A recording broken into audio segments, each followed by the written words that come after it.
नमस्कार, क्या सवाल आपके पास? नमस्कार। मैं ये सबमिशन थी मेरी कि हम ना जीएसटी रजिस्टर्ड डीलर नहीं है और मैंने 2 कमर्शियल प्रॉपर्टी रेंट आउट की हुई है और दोनों रजिस्टर्ड डीलर हैं अंडर जीएसटी जो है। मेरी इनकम पहले 20 लाख रुपए से कम थी, इस साल 20 लाख रुपए एनुअली होने की उम्मीद है। मेरी क्या लायबिलिटी है और टैक्स कौन पे करेगा? चलिए, सबसे खुशी की बात है कि आपकी आमदनी बढ़ने की उम्मीद आपको है।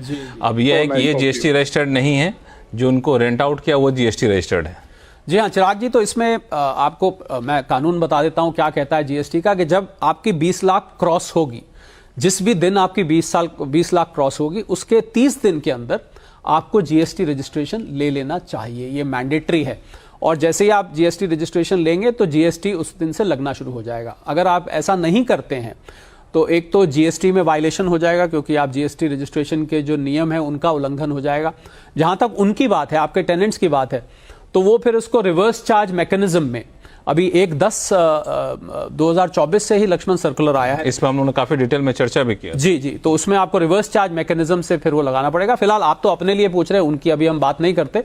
तो जिस दिन ये 20 लाख क्रॉस होगा चिराग जी, उससे 30 दिन के अंदर आपको रजिस्ट्रेशन लेना चाहिए और जीएसटी लगाना शुरू कर देना चाहिए उन रेंट पर, दोनों ही शख्स पर। अगर किसी भी सूरत में कहीं ऐसा हुआ कि 20 लाख क्रॉस नहीं किए, तब इनको जीएसटी रजिस्ट्रेशन लेना मैंडेटरी नहीं है। जी नहीं, तो फिर ऐसी सूरत में जीएसटी कैसे लेगा? आरसीएम के तहत सामने वाला लेगा? नहीं, अगर ये 20 लाख क्रॉस ही नहीं कर रहे हैं तो फिर आरसीएम की जरूरत नहीं है। नहीं, जो इनका टेनेंट है, जो टेनेंट है आरसीएम में, अगर वो करना चाहता है वो अपना करेगा, पर एप्लीकेबल ही नहीं है इनके ऊपर। अगर 20 लाख आपकी नहीं है तो आप जीएसटी के दायरे में ही नहीं आते। जीएसटी के दायरे में अभी तक आप, जैसा कि ये बता रहे हैं, अभी तक चिराग जी आप दायरे में नहीं थे। पर ये ध्यान रखिएगा कि जब भी आप कह रहे हैं ना उम्मीद है आपको, तो रेंट में तो क्या होता है कि आप कैलकुलेट कर सकते हैं कि किस महीने में जाके बनेगा, तो आप उस महीने के 30 दिन के अंदर आपको रजिस्ट्रेशन ले लेना चाहिए। चलिए, उम्मीद करता हूं चिराग जी कि आपकी उलझने दूर हो गई होंगी।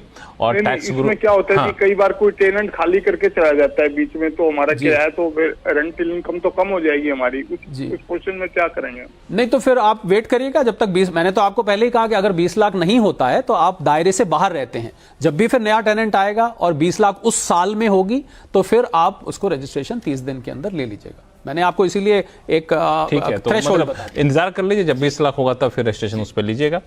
तो कोहली साहब,